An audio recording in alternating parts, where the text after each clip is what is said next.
My name is Shelby Afton. I'm 28 years old. Last Saturday, 19 of my family members showed up at my grandmother's nursing home. She hadn't had a single visitor besides me in 5 years. Not one phone call on her birthday, not one Christmas card, not one, "How are you feeling after your hip surgery?" 5 years of nothing. But then she won a $2.3 million lawsuit, and suddenly every single one of them remembered where she lived. They drove in from 3 different states, bringing flowers, bakery cakes, and rehearsed apologies. My family packed that common room like it was a holiday reunion. What they didn't know was that my grandmother had been keeping a small blue spiral notebook on her nightstand. She'd been writing in it every single night for 1,826 days. Every entry asked the same simple question: who showed up today? If you're watching this, please subscribe and let me know where you're watching from. Now, let me take you back 5 years to the day my grandmother sold the house and everything changed. The house on Linen Road in Bryer County had been in our family for 41 years. White clapboard, 2 stories, a wraparound porch with a swing that creaked every time the wind blew through. Rose bushes along the front walk that my grandfather Gene planted the year he and my grandmother got married. 4 generations of Hargroves grew up smelling those roses. My grandmother Dorothy taught 3rd grade at Bryer County Elementary for 37 years. She retired at 68. My grandfather died 4 years later from lung cancer, the slow kind.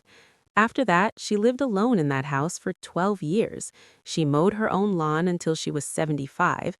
She drove herself to the grocery store. She balanced her own checkbook with a pencil and a calculator from 1994. Then, at 76, she fell in her kitchen reaching for a mixing bowl on the top shelf and fractured her left wrist. The doctor told her what she already knew but hadn't wanted to hear. She couldn't live alone anymore. So she made a decision.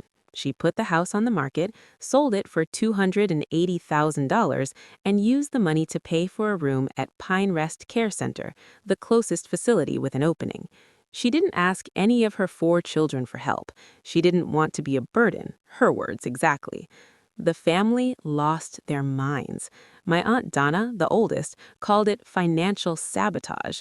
My Uncle Craig said Grandma was throwing away the family legacy. My own mother, Linda, told me Grandma was being selfish and dramatic. $280,000. That's what the Hargrove family valued 41 years of memories at. And when Grandma chose her dignity over their inheritance, they chose silence over her. That was the last time most of them spoke to her voluntarily. I started visiting Grandma the week she moved into Pinehurst, every Tuesday after my overnight shift at Bryer County General, and every Saturday morning at 10. I'm a night shift nurse. I know what it looks like when someone is alone too long. The skin gets pale, the eyes stop focusing on anything past the window. I'd bring 2 hazelnut coffees from the gas station on Route 12, the good kind with real cream. We'd sit on the covered porch at Pine Rest if the weather was decent, or in her room if it wasn't. She'd tell me about the time Bobby Marsden ate paste in her 3rd grade class and how she had to call his mother. I'd tell her about the patient who showed up in the ER wearing a bathrobe and snow boots in July. We'd laugh, we'd drink our coffee, sometimes we'd just sit. In the beginning, a few others came around. Uncle Craig stopped by twice in the first month. Aunt Marlene called on Christmas. My cousin Derek sent a text that said, "Thinking of you, Grandma," with no punctuation and a thumbs-up emoji. By 6 months in, it was just me. I didn't make a big deal of it. Neither did Grandma. We never talked about who wasn't there. She never asked me to call anyone. I never volunteered. But I noticed things. The way she'd glance at the empty chair across the table, the way she'd check the mailbox at the nurse's station, always empty, the way she once called me Jean, my grandfather's name, then caught herself, laughed softly, and said, "Sorry, sweetheart, you remind me of him." She wasn't confused. She was just remembering the last person who showed up every day without being asked. I plan to keep being that person. The phone call came on a Wednesday night, a year and a half in, Mom's name on the screen. She hadn't asked about Grandma in months. Shelby, we need to talk about you and your grandmother. Donna says the whole family is talking. They think you're positioning yourself. Positioning myself? For what? For the money, whatever's left of the house sale. I sat on my couch in my one-bedroom apartment, wearing scrubs that smelled of antiseptic, staring at a stack of student loan statements on my kitchen counter. My car was a 2014 Honda Civic with a cracked taillight I couldn't afford to fix. Mom, Grandma is paying for Pine Rest with that money. There's nothing left to position for. Exactly, that's what I told Donna. So why keep going? The question hung there like she genuinely didn't understand. Because she's my grandmother, that's the only reason I've ever needed. Mom sighed. Dawn is calling you the granddaughter who's playing the long game, her words, and Craig agrees. They think you're investing time so you get whatever's left. There's nothing left, Mom. She hung up. I drove to Meadowbrook that Saturday like every Saturday before. I didn't tell Grandma about the call. I didn't tell anyone in the family about my visits anymore. I didn't know that 3 years later, Aunt Donna, the woman who called me the long game player, would drive 4 hours to Meadowbrook carrying sunflowers and tears, all because of a 7-figure number. Year 2 is when I stopped trusting Pine Rest. It started small. Grandma's clothes weren't getting changed as often. Her water pitcher was empty when I arrived on Tuesdays, empty since the night before based on the condensation ring. The call button next to her bed had been broken for 2 weeks. Nobody had filed a maintenance request. Then the bruises showed up. I'm a nurse. I know what a fall bruise looks like. It follows gravity, blooms downward, yellows at the edges within days. The marks on Grandma's forearm didn't match that pattern. 2 purple ovals evenly spaced on the inside of her left arm, right where someone would grab to pull her up too fast. I slipped in the bathroom, she told me. It's nothing. Grandma, those marks aren't from slipping. She looked at me for a long time. Then she looked at the door. The girl on night shift gets rough sometimes. She's young. She doesn't mean it. I asked the floor supervisor to see Grandma's care log. Denied. I asked to speak with the facility director. She's in a meeting. I asked for an incident report on the bathroom fall. We'll look into it. I drove Grandma to Dr. Wendy Pratt, her primary care physician outside the facility. Dr. Pratt documented everything: moderate dehydration, mild malnutrition, 2 unexplained contusions inconsistent with a self-reported fall. Dr. Pratt looked at me over her glasses and said, "Thank you for bringing her in. If you hadn't noticed this, it could have gotten much worse." 2 weeks later, Grandma fell again at Pine Rest. This time, she wasn't lucky. They found her on the bathroom floor at 4 a.m. Her right hip was fractured in 2 places. Nobody from the family called her after the surgery. I got Grandma out of Pine Rest within 72 hours after her surgery. I filed a formal complaint with the state ombudsman's office for long-term care. I pulled inspection records. Pine Rest was operating at 40% below required staffing levels. 7 complaints in 18 months, 3 unreported falls, including Grandma's. A nurse named Patty Owens ran the floor with a calm authority that immediately earned my trust. Within 5 minutes, I put down the deposit using my own savings, $1,400 I had been setting aside for new tires and a dental crown I'd been putting off. Then I called the family. Craig picked up first. Mom fell. Broken hip. Well, she's 80. Old people fall. Donna's response was even shorter. Shelby, you're making this bigger than it is. Mom said, "Don't cause trouble, honey. Let it be." Nobody asked if Grandma was in pain. Nobody offered to split the deposit. Nobody suggested driving down for the weekend. I sat in the Meadowbrook parking lot after getting Grandma settled in her new room, the one with the window facing the garden, and I cried in my car for 15 minutes. Then I wiped my face, drove to a lawyer's office in Raleigh, and sat down across from a woman named Dana Prescott, who specialized in nursing home negligence cases. She reviewed Dr. Pratt's documentation, the ombudsman report, and the staffing records. "This case is strong," she said, "but you should know it could take 2 to 3 years."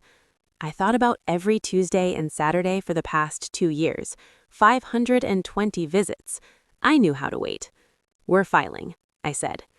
That night, I sat in the hallway outside Grandma's new room at Meadowbrook, reading the Ombudsman's inspection summary on my phone. The fluorescent light buzzed overhead. A resident down the hall was watching Jeopardy at full volume. The report was clinical and dry, but the facts were ugly. Pine Rest Care Center had a staffing deficiency of 40% below the state mandate, 7 formal complaints in 18 months, 3 falls not reported within the required 24-hour window. One resident, my grandmother, sustained a bilateral hip fracture resulting in emergency surgical intervention. I set the phone down and did the math I'd been avoiding. If I hadn't been visiting twice a week, nobody would have noticed the bruises. Nobody would have taken her to Dr. Pratt. Nobody would have questioned the broken call button or the empty water pitcher. She could have fallen a 4th time, a 5th. And at 80 years old, with a fractured hip and no advocate, she might not have gotten back up. My family treated my visits like a hobby, like something embarrassing I would eventually outgrow. But those Tuesday and Saturday drives were the only reason my grandmother was alive and safe in this room instead of dehydrated on a bathroom floor at Pine Rest. I signed the retainer agreement with Dana Prescott the next morning. The lawsuit was filed that week. For the next 3 years, the case moved through depositions, document requests, and mediation. During those 3 years, Grandma didn't receive a single phone call from any of her 4 children. But she received something else, a small blue spiral notebook from the Dollar General on Route 12. It cost $1.25. She bought it herself on a supervised outing with Nurse Patty. And every night before she turned off her reading lamp, she opened it and wrote, in her careful teacher handwriting, October 14th, birthday. Shelby came. Nurse Patty sang. No one else. She wrote it like attendance. No emotion, just the record. That was the first time I really saw the notebook up close. I watched her close it and set it under her reading lamp, spine facing out. It was already a third of the way full. I didn't ask what else was in it. She didn't offer. That evening, I checked my phone in the parking lot. Mom had sent a message in the main group chat at 11:47 p.m. Happy birthday, Mom. 1 minute before midnight, as if she'd set a reminder and nearly forgotten even that. Nobody else said anything. Not Donna, not Craig, not Marlene, not a single one of Grandma's 14 grandchildren besides me. 1 cupcake, 1 card from strangers, 1 name in a notebook. 79 years, and that was the whole celebration. Thanksgiving, year 3. I decided to try one more time. Donna hosted at her house in Raleigh, the same split level she'd been refinancing to cover her real estate debts, though nobody was supposed to know that. 22 relatives around a rented folding table, turkey from the honey-baked ham store, football on the TV in the den. I waited until the plates were cleared. Then I stood up. Grandma is at Meadowbrook, 40 minutes from here. She's doing well. I was thinking maybe Sunday, some of us could drive over together just to visit. Donna set down her wine glass. Shelby, Mom is fine. The nursing home takes care of her. And you visit every week. She's not lonely. She is lonely, Aunt Donna. She writes in a notebook every day. Who visited, who called. It's only my name. Well, honey, that's because you keep going. You're the one she sees. 40 minutes. That's all it takes. Donna looked around the table. She had the room. She always had the room. We all grieve differently, Shelby. She's not dead, Aunt Donna. She's waiting. The table went quiet. Forks on plates. The football commentator's voice filled the gap. Craig stared at his sweet potato casserole. Mom pressed her lips together. Marlene's eyes were fixed on the napkin she was shredding in her lap. Donna smiled, the tight, controlled smile she used on difficult clients, and said, "Let's not ruin the holiday." That was it. Subject closed. I was the one who had made things uncomfortable. I was the one who had turned Thanksgiving into a guilt trip. Donna didn't even have to argue. She just reframed me as the problem. I drove home that night, gripping the steering wheel until my knuckles ached, and I finally admitted the thing I'd been refusing to believe. My family didn't forget Grandma. They chose to stay away. 2 days after Thanksgiving, Donna sent me a private text. 3 messages back to back at 7:22 a.m. I don't know what game you're playing, but you need to stop. You're making Mom sad by giving her hope that everyone will visit. When they don't, she's disappointed. That's your fault.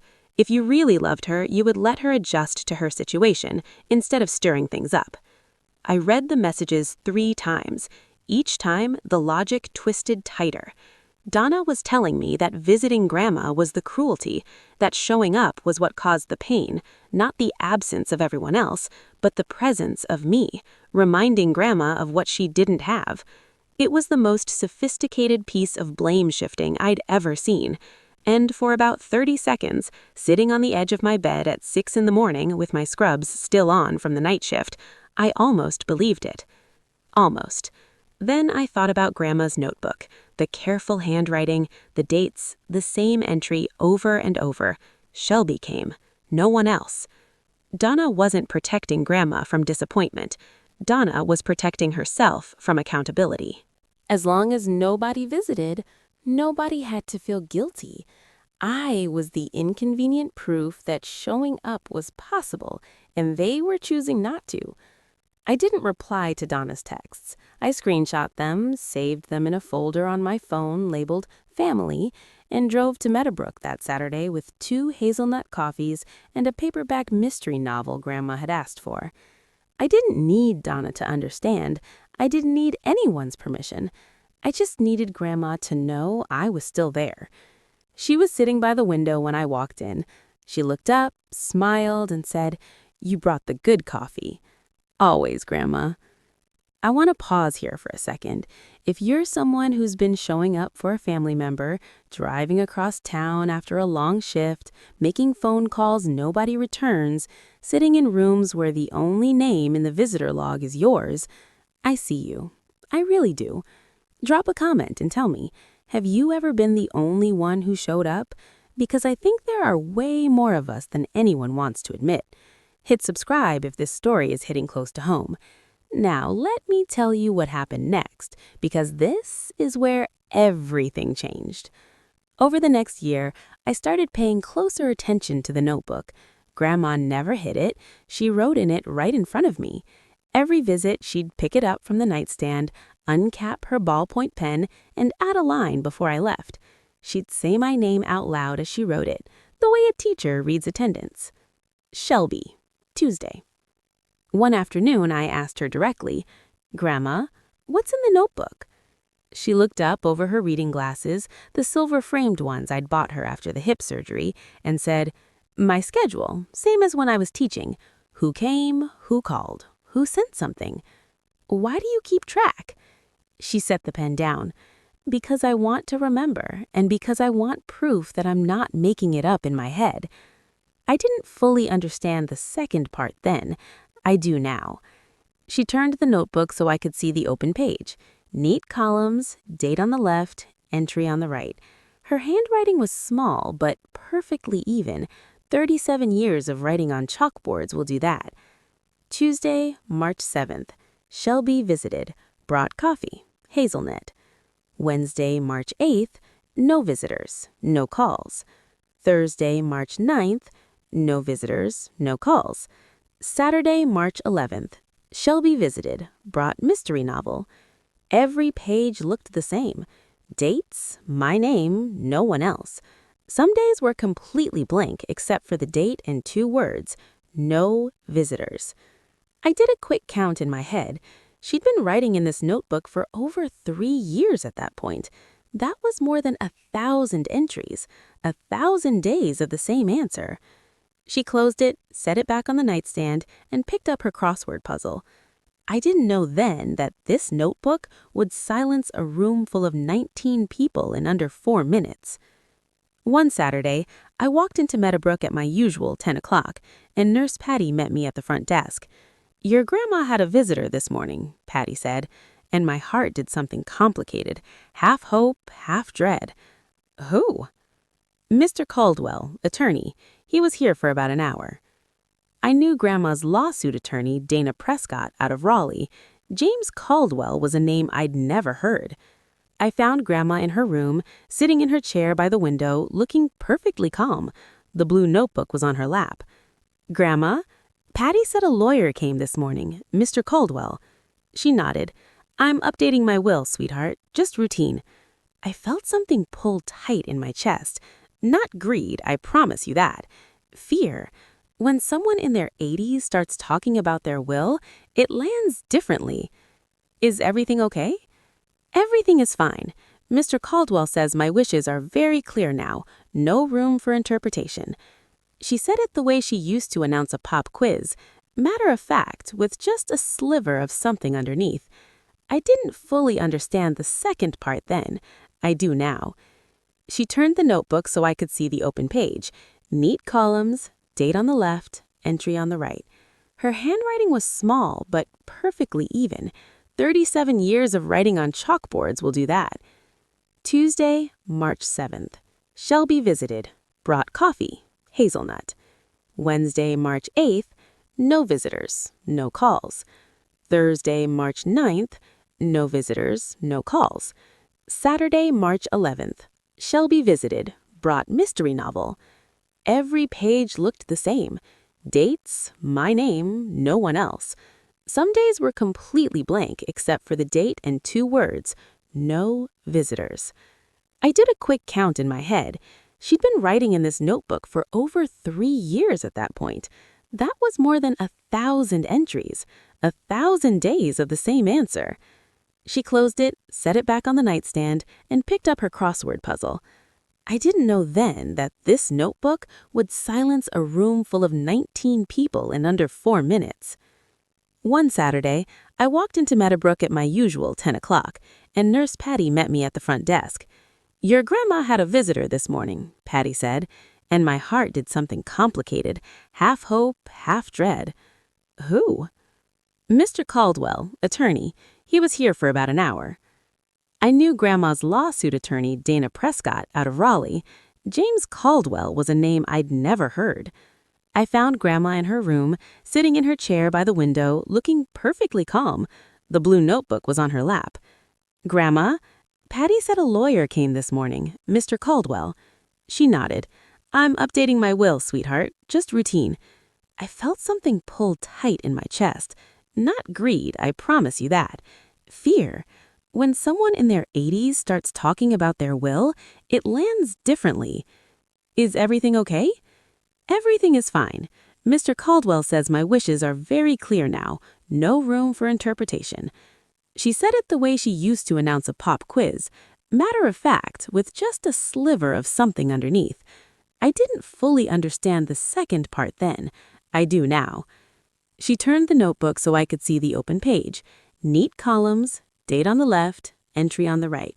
Her handwriting was small, but perfectly even. 37 years of writing on chalkboards will do that. Tuesday, March 7th. Shelby visited. Brought coffee. Hazelnut. Wednesday, March 8th. No visitors. No calls. Thursday, March 9th. No visitors. No calls. Saturday, March 11th. Shelby visited. Brought mystery novel. Every page looked the same. Dates, my name, no one else. Some days were completely blank except for the date and 2 words, no visitors. I did a quick count in my head. She'd been writing in this notebook for over 3 years at that point. That was more than 1,000 entries, 1,000 days of the same answer. She closed it, set it back on the nightstand, and picked up her crossword puzzle. I didn't know then that this notebook would silence a room full of 19 people in under 4 minutes. One Saturday, I walked into Meadowbrook at my usual 10 o'clock, and Nurse Patty met me at the front desk. "Your grandma had a visitor this morning," Patty said, and my heart did something complicated, half hope, half dread. "Who?" "Mr. Caldwell, attorney. He was here for about an hour." I knew Grandma's lawsuit attorney, Dana Prescott, out of Raleigh. James Caldwell was a name I'd never heard. I found Grandma in her room, sitting in her chair by the window, looking perfectly calm. The blue notebook was on her lap. "Grandma, Patty said a lawyer came this morning, Mr. Caldwell." She nodded. "I'm updating my will, sweetheart. Just routine." I felt something pull tight in my chest. Not greed, I promise you that. Fear. When someone in their 80s starts talking about their will, it lands differently. Is everything okay? Everything is fine. Mr. Caldwell says my wishes are very clear now. No room for interpretation. She said it the way she used to announce a pop quiz. Matter of fact, with just a sliver of something underneath. I didn't fully understand the second part then. I do now. She turned the notebook so I could see the open page. Neat columns, date on the left, entry on the right. Her handwriting was small, but perfectly even. 37 years of writing on chalkboards will do that. Tuesday, March 7th. Shelby visited. Brought coffee. Hazelnut. Wednesday, March 8th. No visitors. No calls. Thursday, March 9th. No visitors. No calls. Saturday, March 11th. Shelby visited. Brought mystery novel. Every page looked the same. Dates, my name, no one else. Some days were completely blank except for the date and 2 words, no visitors. I did a quick count in my head. She'd been writing in this notebook for over 3 years at that point. That was more than 1,000 entries, 1,000 days of the same answer. She closed it, set it back on the nightstand, and picked up her crossword puzzle. I didn't know then that this notebook would silence a room full of 19 people in under 4 minutes. One Saturday, I walked into Meadowbrook at my usual 10 o'clock, and Nurse Patty met me at the front desk. "Your grandma had a visitor this morning," Patty said, and my heart did something complicated, half hope, half dread. "Who?" "Mr. Caldwell, attorney. He was here for about an hour." I knew Grandma's lawsuit attorney, Dana Prescott, out of Raleigh. James Caldwell was a name I'd never heard. I found Grandma in her room, sitting in her chair by the window, looking perfectly calm. She hugs Grandma. Grandma hugs back gently, briefly, and pats Donna's shoulder. The sunflowers are wrong. Grandma's favorite has always been daisies, white ones with yellow centers. She grew them along the walkway at the Linen Road house for 30 years. Donna doesn't know this. Craig comes next with Teresa and their 2 kids. Teresa carries a bakery cake from Publix, the price sticker still on the plastic dome. She leans in and kisses Grandma's cheek. "You look wonderful, Mama Dot." Grandma has never been called Mama Dot by anyone. Teresa invented it on the drive over. Mom arrives 20 minutes late. She walks in without looking at me, gives Grandma a quick hug, more like a lean, and says, "Hi, Mom." Then she sits in the far corner and studies her phone. Marlene shows up with her husband and 3 kids. Her eyes are already red before she crosses the threshold. She's the only one who looks like she's been crying on the way here. The rest filter in over the next half hour. Cousins, spouses, in-laws. Someone brings a bottle of wine, someone brings a scarf in a gift bag, someone brings nothing but a smile and a loud voice. 19 people fill the common room. Grandma greets each one by name. She asks about their children by name. She remembers ages, schools, hobbies. She hasn't seen these people in 5 years, but she remembers everything. I stand in the corner, watching. She isn't surprised. She knew exactly who was coming. She knew exactly how many. The small talk lasts about 30 minutes. It has the bright, brittle quality of a first day at a new job. Too many compliments, too many exclamations, too much laughter at things that aren't funny. "Mom, the place looks beautiful. They're really taking good care of you. We should have come sooner. Life just gets so crazy, you know?" Grandma nods through all of it. She smiles. She accepts the sunflowers that aren't her favorite. She thanks Teresa for the cake she didn't pick out. She doesn't correct anyone. She pours tea. Then Donna steers the conversation. "Mom, we're all just so happy about the settlement. You went through so much at that awful place. We should have been there for you." Craig nods on cue. "Yeah, Mom, we should have been around more during all that." Teresa jumps in ahead of schedule. "Mama Dot, we were thinking we'd love to talk about the future, about how you want to use the settlement money." The room gets very still. 2 seconds of silence that feel like 20. Teresa said the quiet part out loud, and she said it too soon. Donna shoots Teresa a look, quick, sharp, the kind that says, wait. Grandma sets her teacup down. The porcelain clicks against the saucer, a small sound in a suddenly quiet room. Actually, Grandma says, Teresa is right. Let's talk. Donna's face relaxes. Craig shifts forward. Teresa allows herself a small, satisfied smile. But first, Grandma says, I'd like to read you something. She reaches down to her lap, lifts the folded napkin, and picks up the blue notebook. Small, spiral-bound. The cover is soft from handling, the corners bent from 5 years of nightly use. 19 people look at the notebook. Nobody has any idea what's inside. Grandma puts on her reading glasses, the silver-framed ones I bought her 3 years ago from the lens crafters in the Briar County Mall. She settles them on the bridge of her nose and opens the notebook to the first page. I can see the date from where I'm standing, March 8th, 2021, the day she started writing. She looks around the room slowly. She makes eye contact with each of her 4 children. Then she speaks, and her voice is the voice I remember from parent-teacher nights, clear, measured, unhurried. 5 years ago, when I moved into this facility, I started keeping a simple record. Every day I wrote down who visited me, who called me, and who sent me a card or letter. That's all, just the facts. She pauses. The room is motionless. Nurse Patty stands in the doorway, hands clasped in front of her. Donna lets out a small laugh, a reflex, self-defense.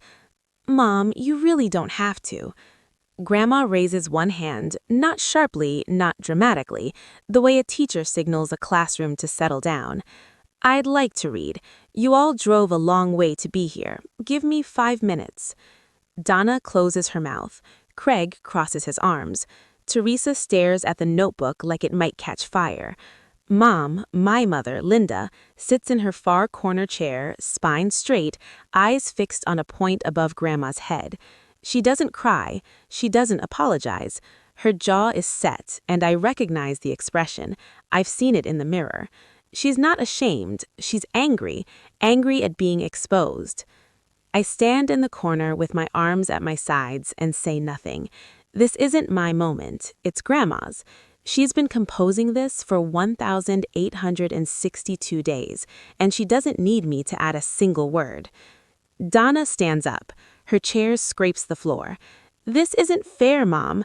Her voice has shifted. The teary daughter is gone. The real Donna is here now. You sold the house without asking any of us. You chose to move into a nursing home. You pushed us away. She turns to me. And you put her up to this, didn't you? You've been her ear for 5 years with nobody else around. You told her to keep that notebook. You brought the lawyers. And now you're having her read it in front of everyone so we look like monsters. Every face in the room swivels between Donna and me. I feel the weight of it, the accusation, the redirected blame, the familiar playbook of turning defense into attack. I open my mouth. Grandma raises her hand again. Donna. Her voice hasn't changed, still the same measured tone. I sold my house because I didn't want any of my children to have to wipe my chin and change my sheets. I moved to a nursing home because I wanted to keep my dignity. And I kept this notebook because I've been a teacher for 37 years, and I write everything down. That's what teachers do. She pauses. Shelby didn't tell me to do any of it. Shelby just showed up. That's all she ever did. Donna stands there with her purse strap in one hand, looking for the rebuttal, but there isn't one. Every word Grandma said is true, and everyone in the room knows it. I didn't sell a house, Donna. I didn't change my phone number. I didn't move to another state. I was right here the whole time, 38 minutes from your barbecue. Donna sits back down slowly. The purse stays in her lap. Nobody else speaks. Donna turns toward the doorway where Nurse Patty has been standing with her hands folded since the reading began. Is she confused? Does she have dementia? Is that notebook even accurate? Patty steps forward, not far, just enough to be fully inside the room. She's wearing her Meadowbrook polo and her ID badge, and her voice is the same calm, clinical tone I've heard her use 100 times with anxious family members. Mrs. Hargrove is one of the sharpest residents I've worked with in 15 years of nursing. She completes the New York Times crossword every morning in pen. Her cognitive assessments are consistently in the top percentile for her age group. Patty looks directly at Donna. And I can confirm one thing. In 3 years at this facility, Miss Afton is the only family member who has ever signed our visitor log. Craig's head drops. Teresa covers her mouth with her hand. Donna opens her mouth and closes it again. No rebuttal, no pivot, just silence. Patty adds quietly, Mrs. Hargrove has over 200 books on her shelf. I've never seen a single one arrive from family. They're all from Shelby. That one hits different. Books aren't money. Books are proof that someone knows what you like to read, that someone is paying attention. 200 books over 5 years is 40 books a year, a new one almost every week. I never thought about the number until Patty said it out loud. Marlene turns to me. Her face is swollen from crying. She mouths 2 words. I'm sorry. Not to Grandma, to me, because Marlene understands what the rest of them are still fighting. I wasn't positioning myself. I was just there. I was the only one who was just there. Grandma closes the notebook. She folds her hands over it. Small hands, the knuckles swollen from arthritis, the nails trimmed and clean. I want you all to know one more thing. The room braces. I can feel it. The collective tightening, the way everyone shifts in their seat at the same time, like a jury waiting for the verdict. My will has been finalized 6 months ago with my attorney, James Caldwell. It has been notarized, witnessed by 2 independent parties, and my physician has confirmed in writing that I am of sound mind and clear judgment. She lets that settle. I won't read the will today. That's Mr. Caldwell's job when the time comes. But I want to be clear about one thing. The settlement money is not family money.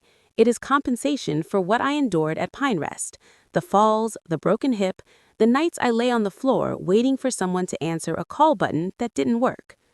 Donna's voice is tight. The old will split everything equally between the 4 of us.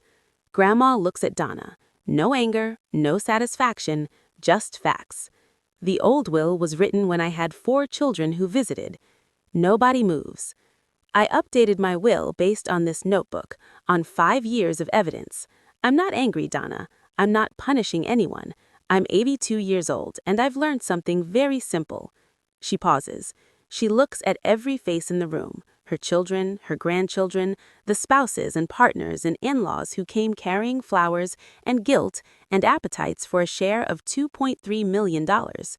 You don't give your time to people who don't show up, and you don't leave what you have to people who didn't stay. The clock ticks. Marlene sobs. Donna's jaw is clenched so tight I can see the muscle working. Grandma picks up her teacup and takes a sip. The room breaks apart. Marlene folds forward in her chair, crying so hard her whole body shakes. Her daughter, 22, and home from college, wraps both arms around her, and the daughter is crying too, for a grandma she barely remembers visiting. Craig's head drops. Teresa covers her mouth with her hand. Donna opens her mouth and closes it again. No rebuttal, no pivot, just silence. Mask of jaw locked, eyes dry, color drained from her cheeks. My mother looks at me across the room. Our eyes meet, her lips tremble once, and she presses them together. She doesn't speak, she doesn't cry, she just looks at me, and I see something I've never seen from her before. Not regret exactly, but the beginning of it, the first hairline crack. I walk to Grandma's wheelchair. I kneel beside her. I take her hand and she wraps her fingers around mine, gentle, the way she used to hold my hand when I was 5 and we'd walk to the mailbox at the Linen Road house. Thank you, she whispers so only I can hear, for every Tuesday, every Saturday. I'll be here next Tuesday too, Grandma. She smiles. Then she picks up the blue notebook from her lap and places it in my hands. Keep it, sweetheart. I don't need to write anymore. The sunflowers on the table are already wilting. The Publix cake sits untouched, the price sticker catching the light. Donna leaves first. No goodbye to Grandma, no goodbye to anyone. She walks across the common room, heels sharp on the floor, pushes through the glass doors, and crosses the parking lot to her white ESV. Through the window, I watch her sit in the driver's seat for a full minute before pulling out her phone. She's calling someone, probably a lawyer. Craig and Teresa follow. 5 minutes later, Craig stops in the doorway. He turns back. He looks at Grandma, sitting in her wheelchair, hands folded, tea going cold on the tray table. He opens his mouth. I can see his lips part from across the room, and then he closes it. Teresa tugs his elbow. They walk out together, and the glass door swings shut behind them. Marlene stays. She pulls her chair next to Grandma's wheelchair and sits there holding her mother's hand, saying nothing for 10 minutes. Not a word, just contact. Dorothy strokes Marlene's hair with the free hand, the same gesture I imagined she used when Marlene was 6 and afraid of thunderstorms. I know, Marlene. I know you were afraid. Marlene nods, unable to speak. Mom is last. She walks up to Grandma slowly, the way you approach someone you've wronged and haven't figured out how to apologize to yet. Mom, I'm sorry. Grandma looks at her middle daughter. The softness from earlier is gone, replaced with something more tired. Linda, I don't need an apology. I needed you to show up. But now go home. I'm tired. Mom leaves without looking at me. She walks past the untouched cake, past the wrong flowers, past the empty teacups, and out into the parking lot where she sits in her car for a long time before starting the engine. The common room empties. The staff clears the tables. Patty folds the extra chairs. Grandma and I sit by the garden window in the quiet that follows. Monday morning, I'm in the hospital break room pouring my second coffee when Marlene calls. Donna contacted 3 attorneys over the weekend. She's trying to contest the will. On what grounds? Undue influence. She's claiming you manipulated Grandma while nobody else was around. I set down my coffee. Marlene, I didn't even know the will existed until Grandma mentioned it last year. I know, but that's Donna's angle. She sent a long message to the group chat about it. I checked my phone. Donna's message is a wall of text, punctuated with legal terms she clearly Googled, underlined phrases about mental competency and isolation of the elderly. The gist: Shelby often spent 5 years alone with a vulnerable old woman and turned her against her family. I read it twice, then I type one reply. The notebook has 1,826 entries, every day, every visitor, every call. Anyone who wants to read it can come to Meadowbrook. I hit send. No one replies. That evening, Marlene calls again. The lawyers all told her the same thing. If the will was prepared with independent witnesses, notarized, and supported by a physician's competency evaluation, there's almost no legal basis for a challenge, especially with the notebook as documented evidence for the change. I exhale for what feels like the first time in 3 days.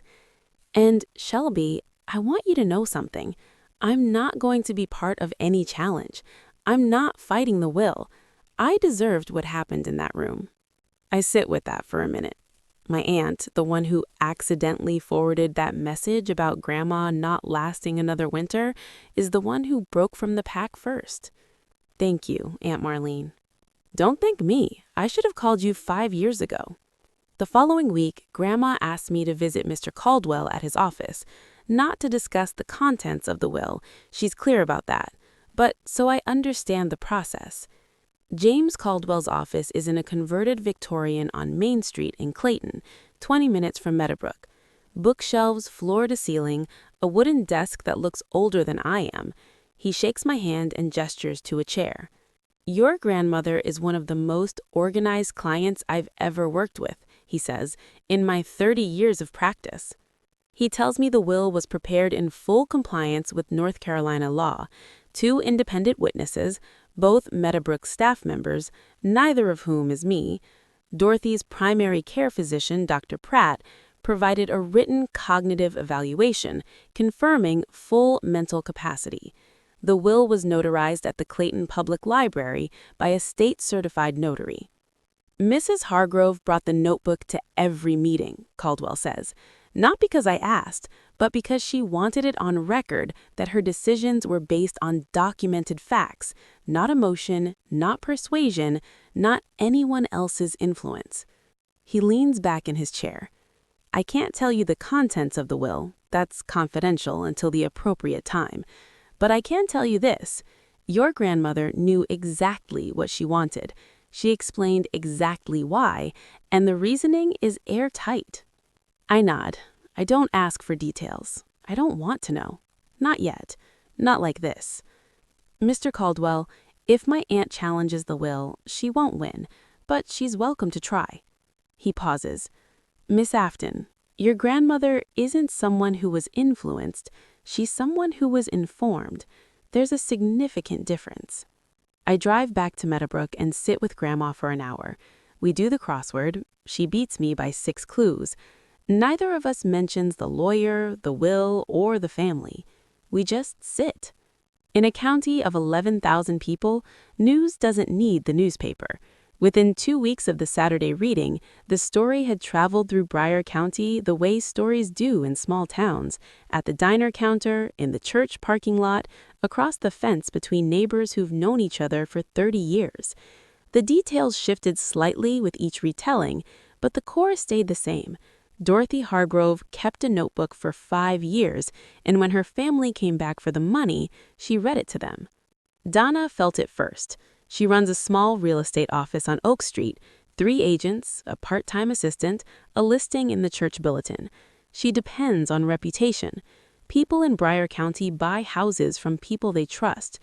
A client, a woman selling her mother's home after the mother moved into assisted living, called Donna's office to cancel a listing appointment.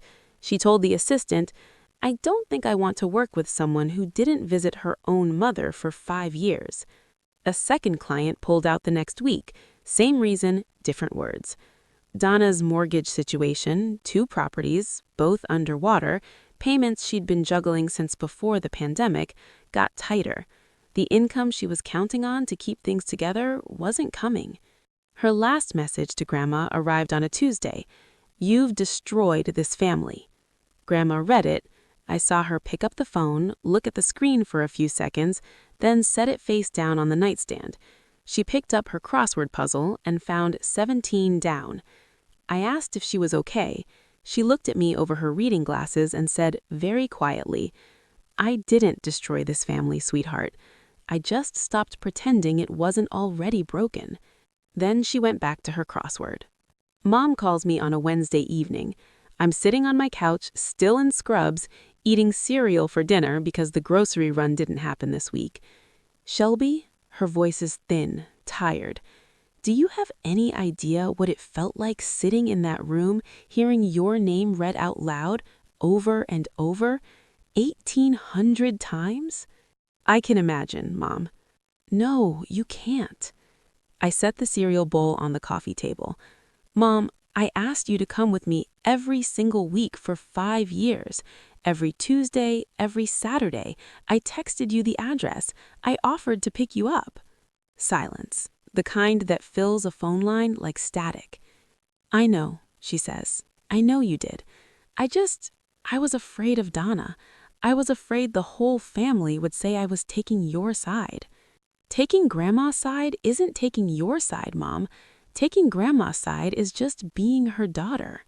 She starts to cry, not the dramatic kind, the kind that leaks out when you've been holding something back for too long and your body decides it's done waiting. Part of me wants to comfort her, say it's okay, that I understand, that we'll figure it out. That's the reflex, the one built into me by 28 years of being the child who smooths things over. I don't give into it, not because I'm cruel, but because comforting her right now would let her off the hook. And she doesn't need comfort. She needs to sit with this. Mom, I love you, but I can't keep pretending this is okay. If you want to fix things with Grandma, you have to go. Not for the will, not for me, because she's your mother. She cries for another minute. Then I'll try. Meadowbrook, Saturday, 10 a.m. I'll be there. 3 weeks after the reading, Nurse Patty calls me on my lunch break. Someone visited your grandmother this morning. My chest tightens. Who? Marlene. Came alone, brought hazelnut coffee. I lean against the break room wall and close my eyes. Hazelnut. She asked me what Grandma liked. She actually called me and asked. Patty tells me the visit lasted 45 minutes. Marlene sat on the porch with Dorothy. They talked about Marlene's youngest daughter starting high school. They talked about the azalea bushes in the Meadowbrook garden. They talked about nothing important and everything that mattered. When I visit on Saturday, Grandma is doing her crossword by the window, same as always, but there's something different. On her nightstand, next to the reading lamp and the silver-framed glasses, there's a paper coffee cup from the gas station on Route 12, Marlene's. Grandma nods. Hazelnut. She asked you, didn't she? She did. Grandma smiles. The real one, the one that reaches her eyes. She should have asked 5 years ago, but she asked now. That counts for something. I reach into my bag and pull out the blue notebook, the original one she gave me at the reading. I've been carrying it with me since that Saturday. I flip to the last page Grandma wrote. The handwriting is careful and even. The final entry reads, Saturday, family came. I read the notebook. Shelby was there. Below it, in different handwriting, Grandma's, but fresher, looser, a new line has been added on a page I didn't see before. She must have written it after the reading, before she gave it to me. Saturday, Marlene visited, brought hazelnut coffee, first time in 5 years. I close the notebook and hold it against my chest for a minute before I put it back in my bag. 2 months after the reading, I'm sitting in my Honda Civic in the Meadowbrook parking lot. Windows down, engine off. October air coming through. Cool enough for a jacket, warm enough for the windows. The oak trees along the drive have started to turn, red at the edges, gold in the middle. The blue notebook is on my lap. I've read it cover to cover 3 times since Grandma gave it to me. Every page, every entry. 1,826 lines in careful teacher handwriting. Some entries are just dates and names. Some have small details. Shelby brought lemon cupcakes, or Shelby wore the blue scrubs today, or crossword done in 19 minutes, personal best. Some entries are just 2 words, no visitors. The longest entry is 4 lines, Grandma's 80th birthday. She wrote, October 14th, birthday. Shelby came early. Cupcakes, candles, happy birthday song. Nurse Patty brought sparkling cider. We clinked cups. I wished for nothing because I had everything I needed in the room. I close the notebook and sit with it. This isn't a weapon. It was never a weapon. It's a record of presence, a log of who showed up and who didn't, kept by a woman who spent 37 years taking attendance. It's the most honest document I've ever held. No arguments, no accusations, no editorializing, just dates and facts. And the facts are devastating because they're simple. I open a new notebook I bought last week. Same brand, same blue cover from the same Dollar General on Route 12. I uncap a pen and write the first entry in my own handwriting. Tuesday, visited Grandma. She did the crossword in 22 minutes today. New record. I smile. She'll want to know I wrote that down. Donna sends me an email the next week. Not a text, an email. The kind of communication that leaves a paper trail because she's still thinking like someone building a legal case. Shelby, I'm asking you as family to talk to your grandmother about revising the will. What happened in that room was emotional manipulation. The fair thing is to honor the original will that divided the estate equally. Please do the right thing. I read it once, I type my reply in under a minute. Aunt Donna, Grandma's will is her decision. I don't influence it and I don't need to. I visit her because she's my grandmother. If you want to change your relationship with her, you know the address. Meadowbrook Senior Living, 412 Birch Lane, Clayton, North Carolina. Visiting hours are 9 a.m. to 7 p.m. I wish you well. I don't block Donna. I don't forward her email to the family. I don't make a speech about accountability. I just stop engaging. The boundary is simple. I won't be the middleman. I won't negotiate. I won't translate. I'll keep showing up. That evening, I call Mom. I'll be at Meadowbrook Saturday at 10. If you want to come, I'd be happy to see you there. If you're not ready, I understand, but I'll be there either way. A long pause. I can hear the TV in her living room. Some cooking show. The sounds of chopping and sizzling. I'll try, Shelby. I'll... I'll try to be there.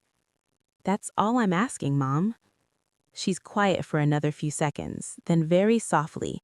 She really kept that notebook every single day. Every single day. I didn't know. You could have. Meadowbrook is 40 minutes from your house. She doesn't answer, but she doesn't hang up either. We stay on the line breathing for another 30 seconds before she says goodnight. Tuesday, 6:30 in the morning. I pull into Meadowbrook lot after my overnight shift. Same as every Tuesday for the past 5 years. 2 hazelnut coffees from the gas station on Route 12. Grandma is on the porch.